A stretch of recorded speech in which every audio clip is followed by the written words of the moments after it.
Yeah, I'm telling you, I just prayed, and I didn't even know what to say, but I said, God, here's the deal. And that's exactly what I said. I said, here's the deal. I don't understand this, but this has got something to do with Jesus dying for me, and I don't know what that means. But I said, here's the deal. If you'll have me, I will give you my life. I said, but there's two things. Number one, I'm not going to believe anything anybody says about you unless I see it in a Bible for myself. So I need a Bible, because I'd heard all kinds of crazy things about God.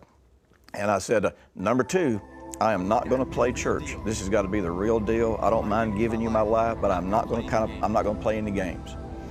And you know, I had a revelation of the love of God, and all I know is I entered into what seemed like eternity, had a revelation of the love of God, and what was really only seconds but seemed like months. I was a different man, and that was it. And I was off drugs. Okay. You were talking about the incredible encounter on the train tracks that you had, and you said it seemed like it was a year. You know what? Can I ask you something? Maybe it's my fantasy. Maybe God really took you for a long period of time somewhere. You know, for God, everything's possible. And then he says, son, I gotta wipe your memory because you gotta go back, but I will leave you with my peace and that strength to live through. Oh. Well, there's some reality to that. You have to realize, remember, when you get into your heart, you enter the door of your heart, you leave the realm of space and time. Yeah, that's so if you're in a realm where there is no time, you could be there for 20 years in a certain sense, but really, when you blinked your eyes, you had only been gone 30 seconds from our time, because there isn't any way, there's no way to measure how long you're there. So as somebody said, only God is outside of time, but the whole creation is in some sort of realms. What do you say about that? Well, everything that exists in this realm, that we are in the created realm, is subject to the laws of time and space. Well, spirits, they're not in our realms. I know it's a crazy question. I heard there's no crazy questions. The hard thing in questions like this is that we don't have language to clearly explain what we're talking about. You know, there are some words, there's some Hebrew words that there is, like the Hebrew word you've heard me talk about, chesed. There is no word in any language in the world that means the same thing that word means. And so you know, we get into dealing with issues that we can talk a little bit about how we experience them, but the real truth is there are no absolutes in our language that we understand in this realm. There are no absolutes that we can really explain it. You know, when you know, the spirit of a man is the eternal part of who we are, and that comes directly from God. And so, you know, all people will live forever. As well as our soul, correct? Well, let's just talk about spirit first, and then we'll kind of move into there. We are all eternal beings. The real question is not if we live forever, how long we live, but the question is, what is the quality of life that we live?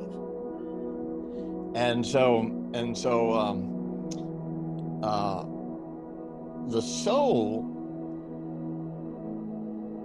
in the spirit, God breathes life into our spirit so that our spirit actually, when we're born again, becomes in perfect harmony with Him. But the problem is, see, our soul has a connection to our physical body. See, but before sin came in the picture, it says that man was a living spirit, I think is how it said it. In other words, that scripture is saying the life that man was experiencing was out of his spirit. It was out of his connection. Well, actually, it says he was a living soul. So his soul, his emotions were being influenced by his spirit, because his spirit was in perfect connection with God. Yes. But then, whenever sin came into the picture, it flipped, and now man became he became driven by the soul. Now the soul has this connection. The soul is kind of it's, you know, you've seen me draw this out where, you know, most people draw spirit and soul and body in three what they call concentric circles, you know, one inside another. I do it horizontally because the soul has an overlap, if you will, into the spirit realm, but it also has an overlap into the physical realm. That means both of those realms have the ability to influence the soul. So when man fell, now his soul started driving his choices and everything, and all that was based on the lust of the flesh. So his flesh is now driving his soul, his emotions, the way he thinks, the way he interprets, whereas before his spirit was driving all that. So, you know, when our body dies, then our soul loses connection to the body. And so now the soul and the spirit have that connection, that sense of identity that's not based on your body, that's not based on how old you are, not based on how young you are, not based on how much pain you got. And so at the resurrection, our body is resurrected, but it's now resurrected perfectly, and it's a new body. And so now we become spirit, soul, and body again. But the difference is it's a spirit, soul, and body without the influence of sin or the cravings of the flesh and all that kind of stuff. Does that make sense? Yeah, it does make sense, but it opens a million more questions. Oh yeah. Next time I'll give you. any good answer that doesn't provoke questions, right, is either not a good answer or the person that's listening is not realizing what they're hearing. You know, I told you before, I think, you know, that in Chinese, the word logos in Chinese is the Tao. Now, today in China, they have what's called, it's a religious Taoism, but there was no such thing as a religious Taoism before about 700 BC. And Tao, just like logos, referred to a logic, a wisdom, a way that God created everything, because they believed in the same God the Hebrews did. Omnipotence.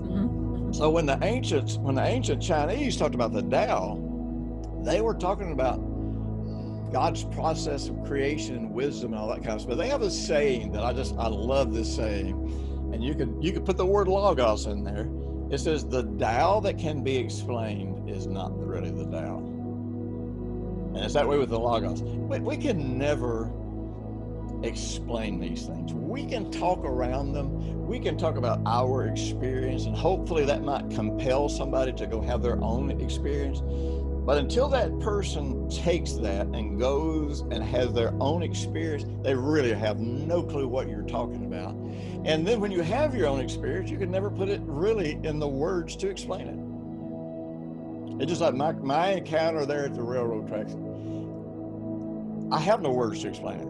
I mean, I can have words to explain what I experienced, how the transformation that took place in me. I mean, there's all kinds of things I can describe about my experience, but honestly, I just have absolutely no way to say what happened.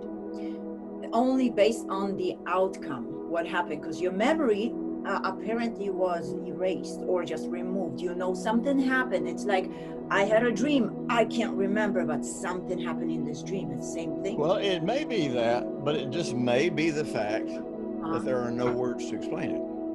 There is no, It's not that you can't remember it.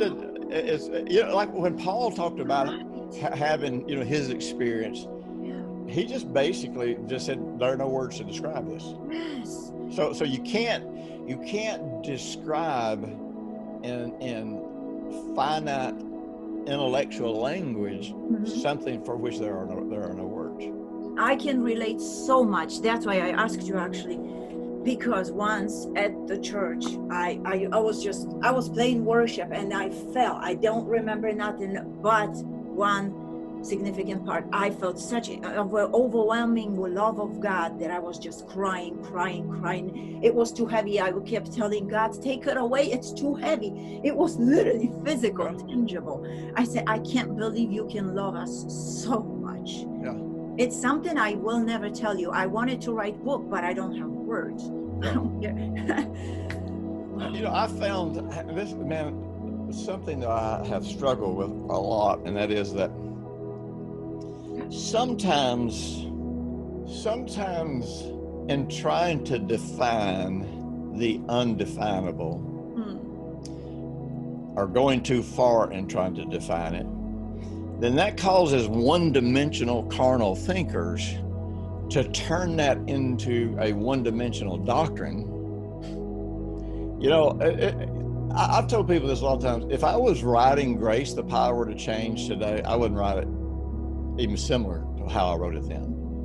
Yeah. And there's a lot of reasons for that. I mean, you know, the culture was different then. People understood that sin was not acceptable. You know, there's a lot of things like that they understood. You didn't have to mention many things there. It was obvious. Yeah, there were certain things that were all culturally established. Mm-hmm. But my greatest heartbreak about some of those books that I've written, I mean, my joy is the people that get help. But my heartbreak is the people who will read about half of one of those books and then they think they know what I'm talking about and they haven't experienced it yet. But they just, you know, all they're really interested in is getting credit for knowing something. And so they take it and jump off and run somewhere completely out of harmony with the Logos, out of harmony with who God is and everything else that God has said. And I'll tell you, it has grieved me a lot over the years to see how people have just perverted a lot of that stuff.